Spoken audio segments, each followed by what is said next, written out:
आहे दादा 2 मिनिट बोला बोला विषय काय आहे, सध्या आम्ही रोज इथे हे जे कचरा आहे का हे बीड शहरात आणून इथे रोज जाते, हे तात्काळ बंद करायला सांगा. सांगतो ना बाबा, सांगतो ना. त्याच्या आधी तुम्हीच लोकप्रतिनिधी निवडून द्यायचा, तुम्हीच सगळे करायचा. वास्तविक कामं त्या वेळेसच व्हायला पाहिजे होती, पण दुर्दैवाने नाही झाली. आता त्याच्यात कोणाला दोष देण्यात अर्थ नाही. तर आपण सगळे त्याच्यात तुमचंही आम्हाला सहकार्य लागेल, आमच्या प्रशासनाची सगळी टीम आहे त्यांचंही सहकार्य लागेल. आणि चीफ ऑफिसर आत्ता जरा इथे जरा बाजूला हे आत्ता येताना आपण बघितलं ते हे नसतं गोडाऊन टाईप, तर तिथं इतका प्रचंड कचरा, तिथे एक ट्रॅक्टर उभा होता, पण त्याला आपल्याला पर्यायी व्यवस्था करावी लागेल. तुम्ही मला सांगा की कचऱ्याची विल्हेवाट लावण्याच्या करता हा इथं कचरा ही जागा कुणाची आहे हे जरा बघितलं पाहिजे.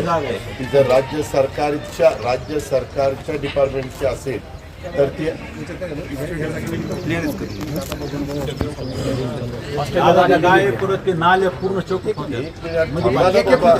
त्याच्या आधी काहीच केलं नाही, आता करायला निघालोय की सगळ्यात मोठं सिनेमाला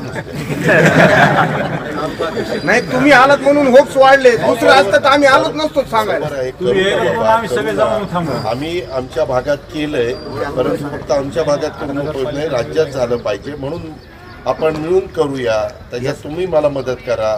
त्याच्यामध्ये काही ठिकाणी मला वाईटपणा घ्यावा लागेल, काही ठिकाणी अतिक्रमणं काढावी लागतील. त्या अतिक्रमणाची आपल्याला व्यवस्थापन करावी लागेल. त्यांनाही वाऱ्यावर सोडून चालणार नाही. असं काही करू, जसं बिंदुसरा नदीच्या मध्ये आता काही माल काढला. राज्याला आम्ही 1100 का 1200 जेव्हा आपलं पैसे काही आणणार नाही, फक्त कॉन्ट्रॅक्टर फायनल झाला.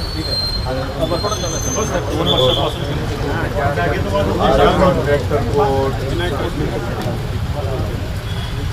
तुम्ही जर चांगलं काम केलं नाही तुम्हाला कॉन्ट्रॅक्टर माझ्या हाताखाली काम करताय, तर पूर्वीचे प्रकार चालणार नाही.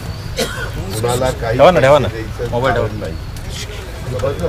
पत्र सर.